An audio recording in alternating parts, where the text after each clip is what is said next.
What's going on, family? Johnny Fox right here. Always searching for that rainbow of rock for your next favorite artist. Because one color of the rainbow just isn't good enough for me. And today we'll be checking out the new song from FIFA 333. Last month they released New West Order, and I'm not gonna lie to you, that song has been on repeat since I've heard it. This song was giving you the update on what was going on with FIFA 333 since we last heard from them. And from what I can tell, the easiest way to describe it is creative differences. My personal opinion is that the rest of the band probably didn't really understand that we were basically tuning in to listen to his story. That's my personal assessment on the situation. And what I'll tell you, since I have been a fan of this band for a while, is that's why I tuned in. I thought I was listening to his story. So when he showed up with a new band and New World Order, I wasn't really that surprised because I was tuning in to check in him anyway. Despite whatever the creative differences might be, I tune in to check out what he's talking about, no matter what that sounds like. And now, just after a month, we're releasing a second single with Higher Power. So, creative differences aside,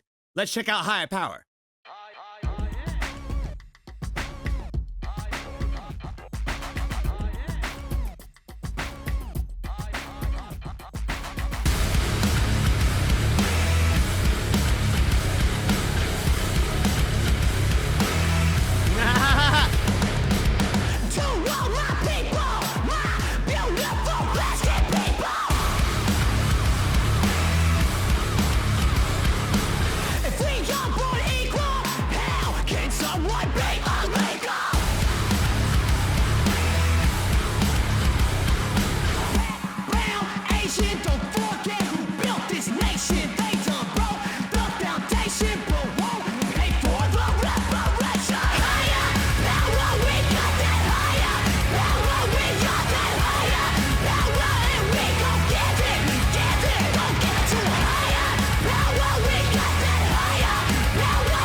That was aggressive. Am I even supposed to be reacting to this? To all my people, my beautiful black-skinned people. He's talking straight to them. Black, brown, Asian, don't forget who built this nation. He's talking facts here. Built this nation, broke the foundation, but won't pay for reparations. When people think reparations, they think automatic currency. But I feel like the idea that he's touching on here is even deeper than that. To me, the idea of reparations here tied back to throughout the entire U.S. history, they have never done anything to make up for the things that they have done to these communities. Every step down the line, they've always done something that only harmed the communities. They made them free, but they gave them no place to go. When they found places to go, they came and kicked them out of there. Then they forced them into a situation, and it basically goes on forever. That when you've been constantly done wrong, you've never done anything to make up for it. And he equates that to higher power, to super power. And they start off the video with shots of a church and him coming into a church, so your mind is put into a specific idea of church. Your mind automatically thought God probably when you were clicking on the video. But the higher power he was talking about wasn't God. It was the God of America. That's what I love about this band, is they challenge you to think throughout their lyrical storytelling. I know, creative differences. The transfiction on all transfiction, such a point of pitching, all these gorgeous people. Yo, don't get it twisted. Yeah, I'ma be explicit. Sexuality is frequent, so fluidity is seeping in. He's talking to him, baby. Power, we got that higher. Power, we got that higher. Power, and we gon' get it. Don't get it too higher. Power, we got that higher. Power, we got that higher. Power, and we gon' get it. Don't get it to him.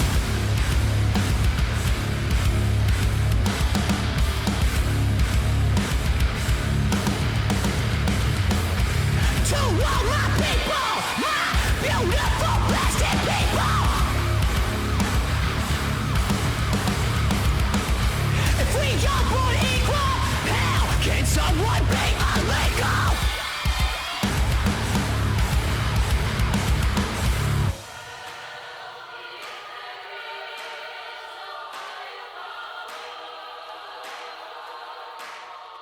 He is talking so much in this song. The transfiction on all this transfiction. I try really hard to not get political on here. I think what he's trying to say here is that everybody in this country has an opinion about trans people.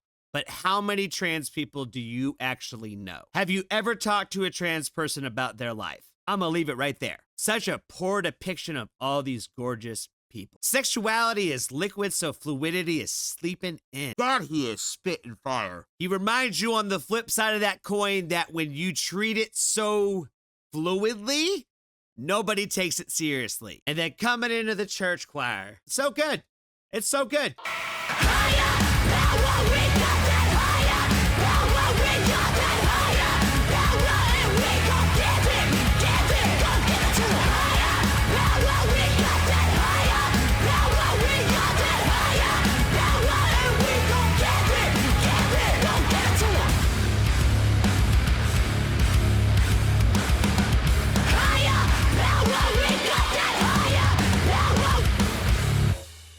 Now, this is typically what they're a little bit more known for. We haven't had a voice like this in rock music for so long. Their music has always been filled with very conscious conversations around social issues in America, especially within those of the non-white communities. The very first song I ever heard from Fever 333 was Walking in My Shoes. And the first time I heard that song, I had those same emotions and feelings that I took away from this song. His storytelling and his experiences have always resonated really well with me. I've heard a lot of artists talk about similar struggles, but I've never heard it in the way that Fever 333 has. If hip hop and Rage Against the Machine made a baby, that's what this would be. He even makes reference to the fact that in the rock scene that nobody looks like him in New West Order, which to me has been disappointing. One thing I've always enjoyed about music was the fact that I loved to listen to other people's perspectives that were different than mine, that had different circumstances and different situations that weren't the same as me. And I felt rock and roll has always been a place for that. It's always been a home and a family for everybody to be able to express themselves as openly as possible, free of judgment. There's a fan base for each type of it. Rock and roll and exclusion don't go in the same sentence. I love the fact that I'm seeing bands like Sleep Theory and Magnolia Park come out with black vocalists, because it's something that rock hasn't had a lot of. And that's a shame. Rock is never supposed to be an exclusive club. And if that's why you like it, you're listening for the wrong reasons. This is a place where everyone is allowed here, a safe place for that, no matter who you are or where you come from. These people are giving us unique experiences, and we're getting a chance to hear their perspectives on it. And if you listen, they're really not that different from white people's. At the end of the day, we're all either poor or we're all either rich. Doesn't matter what we look like or where we come from, we all get treated the same. And some of us worse than others, all because they look different. The entire concept of this video is so sick. I love the fact that he did it in his own church. I love the stained glass window shots. This new project sounds like it's cooking up to be something special.